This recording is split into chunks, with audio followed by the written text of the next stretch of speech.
যে যা বলুক নিষেধ, তুমি অন্তত এরকম বলো না। আমি সহ্য করতে পারবো না, কিছুতেই সহ্য করতে পারবো না। দুধটা খেয়ে নিও শশী। নার্সিং হোম থেকে ফিরে শুনলাম কিছু খাওনি। সবাই আমাকেই অপরাধী ভাবছে, অভিযোগের আঙুল সবাই আমার দিকে তুলছে। আমি তো শুধু আমার কাজ করেছি। এখন আমিও আমার কাজটা করছি শশী, একজন স্বামী হিসেবে। দুধটা খেয়ে নিও, অনেকটা রক্ত বেরিয়ে গেছে, শরীরটা দুর্বল লাগতে পারে। তুমি যা করছো আমার প্রতি শুধু কর্তব্য, আর কিচ্ছু না।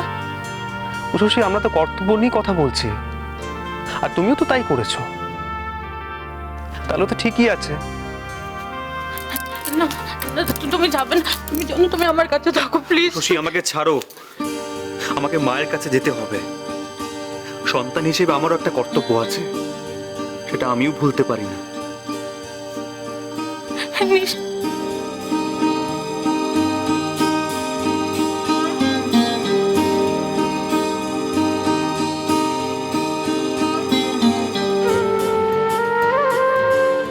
কেন কেন কেন কেন সবসময় আমার সাথে এরকম হয়? কেন এত কিছু করে শুধু কেনা আর করোনা ছাড়া কিচ্ছু পাই না?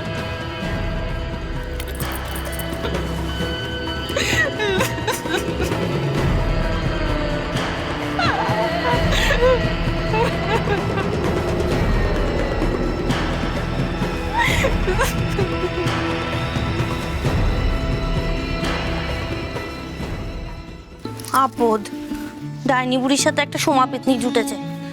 মা এরম ভাড়া কাটিয়ে বাড়ি ফিরলো, একবার মায়ের ঘরেও গেল না। মায়ের নাকি একমাত্র মেয়ে, সারাক্ষণ কোথায় বসে যে গুচুর গুচুর করে কে জানে। রান্নাঘরেও আসে না দুটো। আপদ সব আমাকে করতে হয়। কি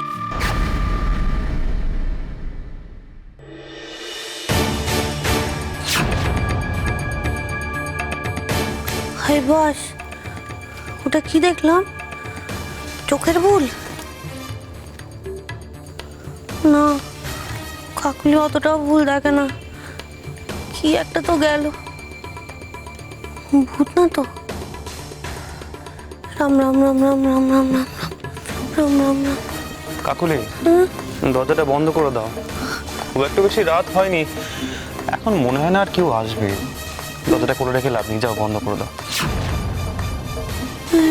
বোধা কিন্তু কিন্তু কি? না, কিছু না, আমি বন্ধ করে দিচ্ছি, আপনি যান।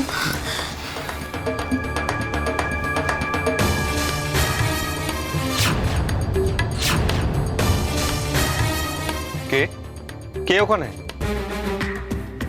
ওখানে কে কে? বোধা, আপনিও দেখেছেন? আমিও দেখেছি, জানেন? না, কাকু দেখলাম মনে হলো। হ্যাঁ, আমিও দেখেছি।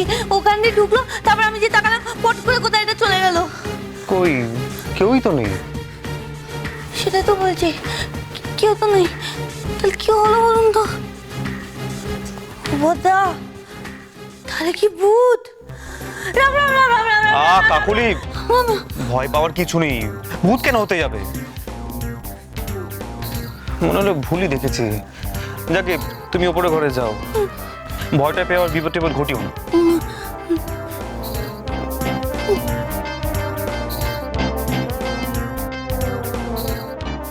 এটা কি হলো?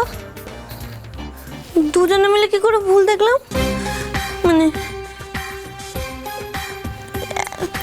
একা ভুল দেখতে পার, দুজনে মিলে কি? বড় বৌদির কথার অত ভেবো না। আর কেন নিজেকে এত কষ্ট দিচ্ছ বলো তো? বাদ দাও না। আর এত ভাববারই বা কি আছে? একজনের সাথে কথা না বলে কোনো মহাভারত অশুদ্ধ হবে না। আর কথা, আমার অসুস্থতা সত্ত্বেও যা করলো মেয়ে মানুষ, আমি মরে গেলেও আর তুই বল শ্যামা, তুই বল আমার পুলিশ নিয়ে আমি কি করি? যে সবক্ষণ ঘর জ্বালিয়ে শেষ করে দেয়।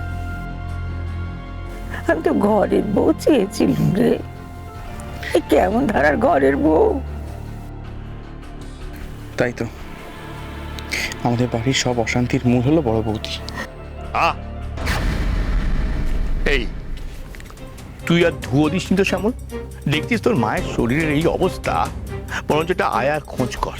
তো ডাক্তার কি বলে গেল যে এইভাবে তোর মা পুরোপুরি সুস্থ হবে না, তোর মায়ের সঙ্গে সর্বক্ষণ থাকার জন্য একটা লোক চাই, সেটা দেখ।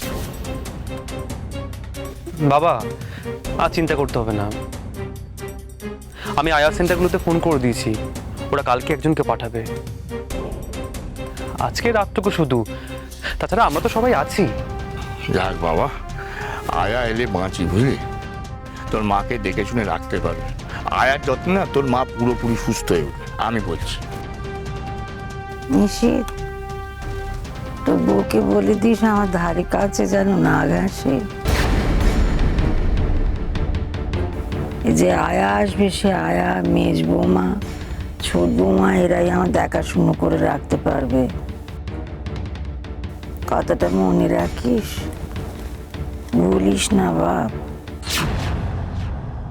কেসটা কি হলো? বেশি রাতও তো হয়নি, তাহলে আমি ভূতের ভয় কেন পেলাম?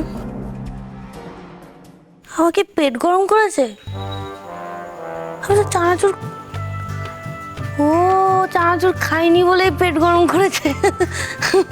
খেয়ে আসি একটু।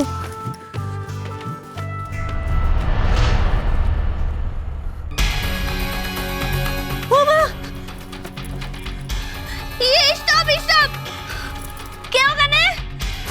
এই, কে ঢুকছো? এই, আমি কিন্তু তোমায় দেখে ফেলেছি। কোথায় যাচ্ছ ঘরের মধ্যে? এই,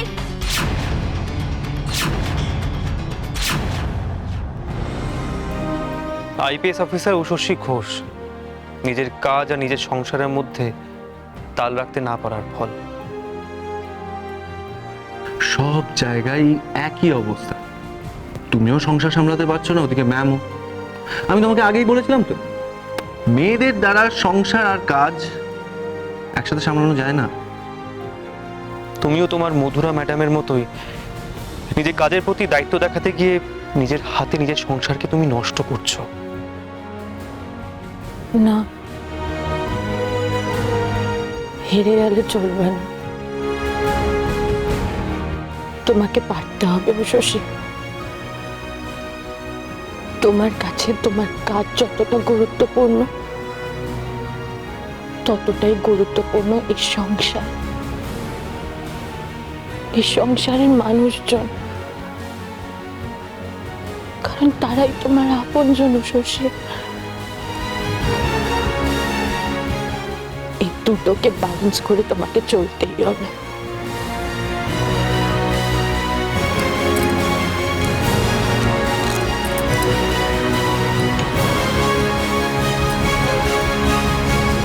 কে তুমি?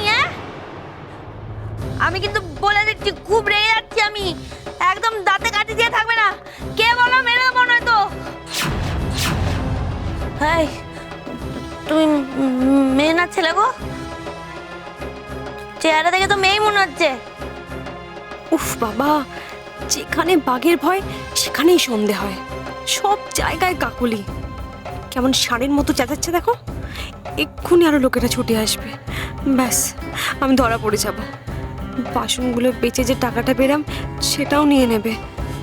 এত ঘটা করে যে অন্য পোশাকে বের হলাম, তাতেও মনে হয় না শেষ রক্ষা হবে। তাও সবগুলো বেচা গেল না, একসঙ্গে নাকি তারা এত মাল কেনেন না।